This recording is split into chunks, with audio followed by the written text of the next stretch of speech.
చెందకు భక్తుడా ఈ మాయలోక ఛాయను చూచినప్పుడు భయము చెందకు భక్తుడా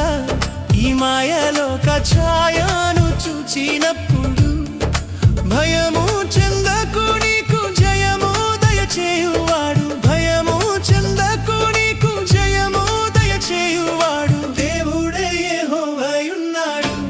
నీ సాయమునకు దేవుడే యేసన్నయున్నాడు దేవుడే యెహోవాయున్నాడు నీ సాయమునకు దేవుడే యేసన్నయున్నాడు